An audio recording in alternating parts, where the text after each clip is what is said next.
Yo, welcome to the Backstop. Shout out to the folks that grew up watching or playing baseball.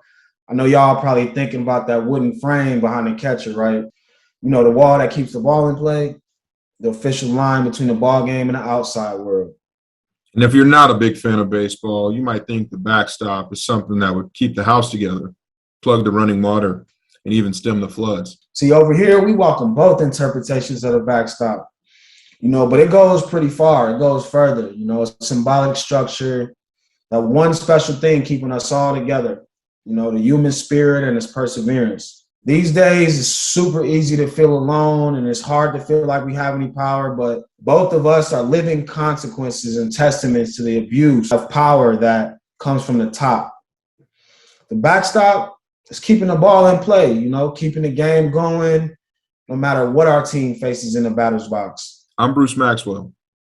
And I'm Pauly Jackson. And we are each backstops in our own lives.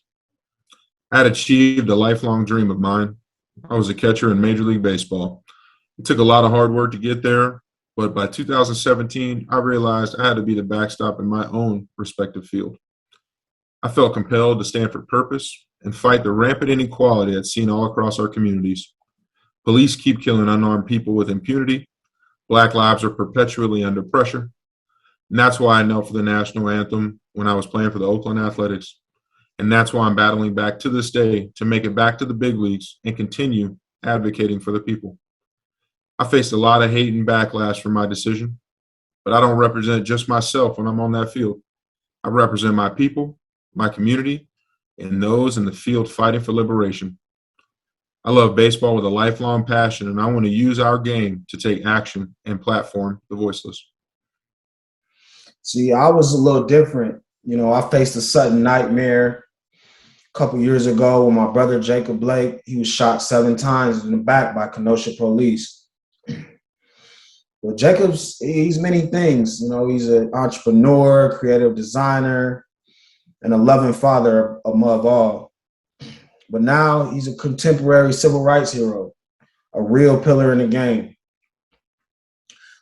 But, throughout this process, he showed some real superpower. He showed faith, he showed strength. He survived an attack on his life, so we realize he's here for a bigger purpose. Me, I'm my brother's keeper. And I became the backstop for my whole family, holding it down for everything we needed, like travel accommodations, hospital stuff, GoFundMe, and even children that needed to be situated for school in a time where, things weren't accessible. But in the midst of all of this, something wild happened. NBA champion Milwaukee Bucks, they withheld their labor. They refused to play ball. They went on strike, staying in the locker room, and they ended up talking to the state's attorney general and the lieutenant governor. They showed solidarity with Jake and my family that I've never seen before. Other athletes were calling me, asking me how they can help my bro, how they can help my family. But we were thinking long term. We were trying to ensure that this doesn't happen to any family ever again.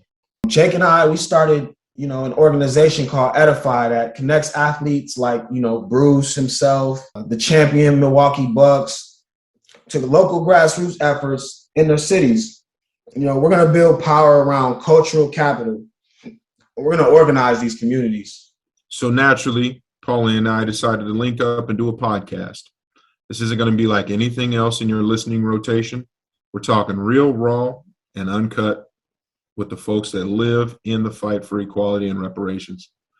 We're the real backstops in our respective fields, and we're bringing other backstops in their fields on to discuss the critical lines of defense in fields like politics, carceral system, climate change, pro sports, fatherhood, and mental health. We sharing stories from the struggle, y'all. We know what it's like living as the backstop against so much hate, oppression, and negativity. But we're leading with love. We're edifying those around us to realize your collective power. Tackle the issues of our time. We need to come together, y'all. Find our commonalities and flex our strength. We look forward to chopping it up with all of you, getting honest, and even learning together. Stay tuned for some special guests, too. These are conversations you won't hear anywhere else. You know, you're listening to The Backstop.